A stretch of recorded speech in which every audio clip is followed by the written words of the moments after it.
Thanks, Siya. How's it, Jacques? How's it, Siya? If you can Jacques net vir jou kortliks om net 'n opsomming te gee basis op julle vertoning vanaand teen die All Blacks asseblief. Ja, opsomming, luister, eerstens, dis 'n tipe toets wat ons wou gehad het vir die Wêreldbeker. Soos ons genoem het deur die week, ek dink Wallis is so half een tipe van styl om teen te speel, en dan die All Blacks obviously ietsie anders, bietjie vinniger, meer kontinuïteit, en so ons het presies in 'n fisiese set piece battle lyn staan 'n scrum, so ek dink ons het presies gekry wat ons wou gehad het. Dan ek dink obviously baie bly met die uitslag en bly in terme van hier was 'n klomp Suid-Afrikaners op Twickenham, jy weet, en om net om vir hulle dankie te sê vir die effort wat hulle gedoen het om na die stadion toe te kom, was awesome. Maar ek dink daar's nog steeds, ek dink almal sal weet, daar's nog steeds harde werk vir ons voordat ons in die Wêreldbeker ingaan. Ek dink veral in daai eerste 20 minute, ons het seker, ek dink 7 geleenthede nie gebruik nie, jy weet, maar ons het 2 keer uitgetackle in touch, en ons is 2 keer oor die doellyn opgehou. En in 'n Wêreldbeker waar die druk groot is, gaan jy 4 geleenthede in 'n hele wedstryd kry, en dan moet jy hulle maak gebruik. So ek dink daar's nog baie vir ons om aan te werk, en gelukkig gaan ons nou Korsika toe, ons kan 'n lekker oefenkamp daar hê en daar bietjies probeer uitstryk. Jan? Thank you, Zina. Thank you, Jacques. Thank you, Siya. Jacques, the flip side of this win, as great as it was, and the margin of the win, means you guys are going to arrive at the World Cup. Most likely, they'll probably be confirmed on Monday, if I'm not mistaken. You guys will arrive as world number 1 at the World Cup. Does that put extra pressure on you guys? No, we don't even look at that in terms of world rankings. I mean, last time 2019, I think I don't know, but I think we went in not even in the top 5 going into the World Cup, and we ended up winning the World Cup. And that's probably the main thing about tonight. You know, it was good. It's good to build momentum. Obviously, after the test match we had against New Zealand, we had to adjust a couple of our things, and we made some plans. The players come with some good suggestions, and the management and coaches came with some suggestions, and we find some solutions. Some of them worked, some of them didn't work, but we didn't get 1 point in the World Cup for tonight, and that's the thing. I think New Zealand will feel the same. You know, I mean, it was what it was. It was an opportunity to prepare us to go into the World Cup, and that's it.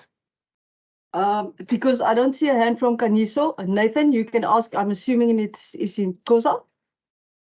Yes, it is, Zina. Thank you very much. Kokeli, manithala alaman. Coach nje ngesixhosa bhuti babe unjani umdlalo wanamhlanje nje kapalala? Bulela bhuti wami, no umdlalo ecinga yonke lento besifuna uyenza namhlanje sisifumene impendulo ezininzi ki-plan besinazo, kodwa echile umqeqeshi wethu amathuba amaninzi siwayekile phaya ebaleni, and xa sifika kwindebe yehlabathi if asokwazi uthatha la mathuba, I don't think izakwenzeka ngolu hlobo enze ngayo namhlanje, kodwa indlela esilwe ngayo, indlela esiteklishe ngayo, idiscipline yethu kula first half ibinhle kakhulu, so zininzi into zozithatha, but as ucoach echilo, ayithethe indlela kwi-World Cup lento. Siyavuya siwinile, but umsebenzi uyaqala kulo veki zayo, and yeah. Steven? Baie dankie, Zee, feels geluk manne. Dankie. Dankie, Steven. Jacques net, eerstens, hoe voel het om 'n rekord in die All Blacks te stel, 'n Suid-Afrikaanse Springbok rekord, en dan net is die 7-1 'n moontlike pad vorentoe, of was dit net as gevolg van 'n besering aan Willie? Okay, ek sal begin met die 7-1. Ja, weet jy, nee, dit was 'n ongelukkige ding wat gebeur het. En ons het gevoel ons wil nie vir Willie risk in hierdie wedstryd nie. En uit die aard van die saak, dit is met al die kaarte en goeders wat deesdae rondgaan, is dit iets wat ons al baie oor gepraat het, nie die 7-1 nie, maar forwards wat kan backs cover, jy weet, as 'n ou met 'n 6-2 split gaan, en jy verloor 2 backs, soos ons al partykeer gebeur het, dan het jy 'n paar loosies nodig wat vir jou kan cover op vleuel, en jy het 'n paar 9's nodig wat vir jou kan cover op vleuel, soos Kobus vanaand gedoen het, soos ek dink Grant sal ook vir ons dieselfde kan bied. So ek dink ja, dit is uit die aard van die saak iets waaroor ons gepraat het. Weens nie die 7-1 nie, net om dit te kan manage as daar beserings vroeg in 'n wedstryd kom en jy gaan met 'n 6-2 uit die aard van die saak. 'n 7-1, 'n 5-3 is 10-1 die minste risiko. En as jy na 'n bank kyk, 6-2 het risiko en dan obviously 7-1 het baie risiko.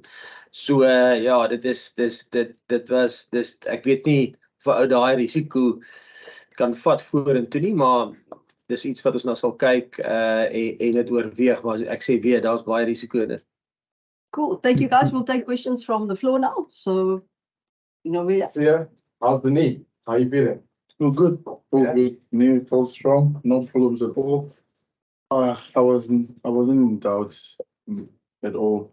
I think the medical team was really amazing. I think I came into the last week with confidence, and this week too, no problems at all.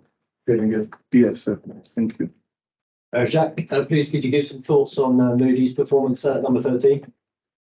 Yeah, I thought he was his first, not his first game a test match. I mean, he's a 13. He played 13 for his franchise at not junior level, but at a 19 under 20 for our local competition in the Currie Cup. And I think I mentioned beforehand, I think Rico only went the same route. You know, he also started at wing and then obviously settled down at 13. So I think Kanan, so it's not a new position, and we in trainings he runs there a lot for us.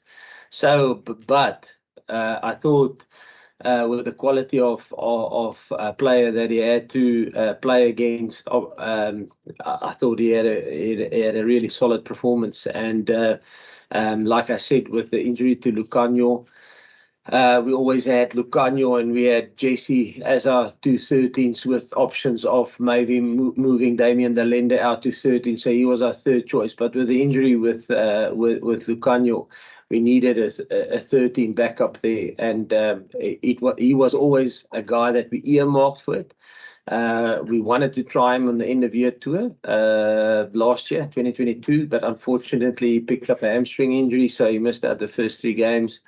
And then, so we couldn't test him there, but tonight was a great opportunity. It looks like he sees things that other players don't.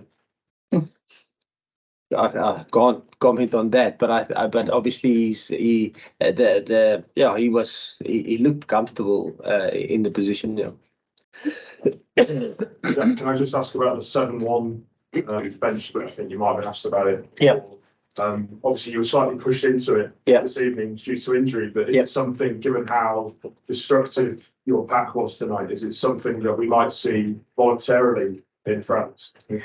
Yeah, I think, like you said, tonight it was, Billy picked up a little bit of an eagle and we felt we didn't want to risk him for this game. And so there's always a couple of guys that's on standby. The rest of the guys had a big flogging during the week, the non-playing squad, because obviously we wanted to end on a Friday where everybody had as much exposure from a conditioning point of view, so that we all go into the next 2 weeks almost on par. And hence that's why we felt, yes, we don't want to risk that.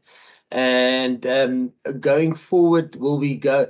I think the least risk in terms of a bench covering multiple options is probably a 5-3. I think it's fair to say that the majority will know that's the least risk, and you cover the most positions in that. 6-2 is more risk, like we've seen before, and then obviously a 7-1 is a big risk. I mean, we were fortunate tonight that we didn't get any backline injuries, but I mean, it is something that we not the 7-1. Something that if we go with a 6-2, there is certain forwards that that have fulfilled certain roles in backline play, because obviously you can go there. I think France is the same. When we played against them down in Marseille, Waki played wing. Am I right? No, Makalu. Where he went to wing. Who's a forward. So I think we've trained that scenarios with all the cards and the yellow cards that goes around. So it is something that we have dabbed into, but I mean not the 7-1, the make players being able to fulfill multiple positions. Jacques, it's been quite topsy-turvy in terms of the results of the Rugby Championship leading up to this. Pretty much the question I asked Bozzy was, how do you, what do you learn from today? And how do you differentiate when you're playing against those top 2 or 3 sides in the world? There's so little to choose between them. And it's almost form on the night that really defines who wins and loses now. It's so close. Yeah, I think that is exactly that. I mean, how long was it? Probably 6-7 weeks ago, we played against New Zealand in New Zealand, and we were sitting where they are currently sitting now, So and that's how quickly things can change. So yeah, for us, it's good performance in terms of again certain things we wanted to get right, and then there's a lot of things that we didn't get right. I thought we had a lot of opportunities in the first 20 minutes. I think in the whole game, I think there was about 8 opportunities where we got held up twice. And I think going into the World Cup, I said it last week as well, going into World Cup, you only because there's so much pressure in the World Cup, you get 4 or 5 opportunities and you have to capitalize on them, or the majority of them. So that's something that we will definitely work on and try and fix in the next 2 weeks before we play Scotland. But yeah, I think tonight it's the same for us when we had that loss against New Zealand. I mean, you just have to keep in the reality, and the reality is tonight we're happy, but we're also sad. I mean, there's 5 players who's been with us and who has given everything, who's not in the squad, who's going back to their club. So they would give everything to be in the 33. So the guys who's in the 33, they